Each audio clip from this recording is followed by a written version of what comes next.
Welcome to DS Kannada vlogs YouTube channel. ಇದು Sunday morning mini vlog. ಇದು ನಾನು ಹೇಳೋ ಅಷ್ಟರಲ್ಲಿ ನಮ್ಮ ಅಪ್ಪ ಕರ ಬಿಡ್ಕೊಳ್ತಾ ಇದ್ರು. ಕರ ಬಿಟ್ಕೊಂಡು ಹಾಲು ತಂದು ಕೊಟ್ಟರು. ನಮ್ಮಮ್ಮ ಹಾಗೆ ಒಂದು ಗ್ಲಾಸ್ ಕಾಫಿ ಮಾಡಿಕೊಟ್ರು. ಇವತ್ತಿನ ಟಿಫನ್ಗೆ ನಮ್ಮಮ್ಮ ನಾಟಿ ಕೋಳಿ ಸಾಂಬಾರು ಮತ್ತು ಇಡ್ಲಿ ಮಾಡಿದ್ರು. ಬೊಬ್ಬಲಿ ಬಾ, ಸೆಕೆಂಡ್ ಕೊಡು ಥ್ಯಾಂಕ್ ಯು. ಹಸ ಕಟ್ಟಾಕಕ್ಕೆ ಅಂತ ಹೋಗಿದ್ರು. ಅಲ್ಲಿ ಸೀಬೆಹಣ್ಣು ಇತ್ತು ಅಂತ ಸೀಬೆಹಣ್ಣು ಕಿತ್ಕೊ ಬಂದಿದ್ರು.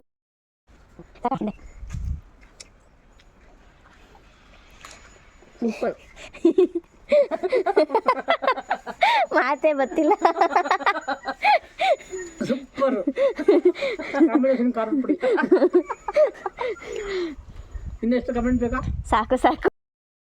ಹಾಗೆ ನಮ್ಮಮ್ಮ ತೋಟದ ಹತ್ರ ಹೋಗಿದ್ದಾಗ ಕುರಿಗಳು ಮೇಯ್ಬೇಕಾದ್ರೆ ಕಾಲೆಲ್ಲ ಹಟ್ಲಾಗಿತ್ತು ಅಂತ ಕುರಿ ತೊಳಿತಾ ಇದ್ದಾರೆ. ಇವತ್ತಿನ ನನ್ನ ಮಿನಿ ವ್ಲಾಗ್ ಹೀಗಿತ್ತು. ಐ ಹೋಪ್ ಈ ವಿಡಿಯೋ ನಿಮಗೆ ಇಷ್ಟ ಆಗುತ್ತೆ ಅಂತ. ಇಷ್ಟ ಆದರೆ ಪ್ಲೀಸ್ ಲೈಕ್ ಮಾಡಿ, ಶೇರ್ ಮಾಡಿ, ಸಬ್ಸ್ಕ್ರೈಬ್ ಮಾಡಿ. Thank you watching my YouTube channel.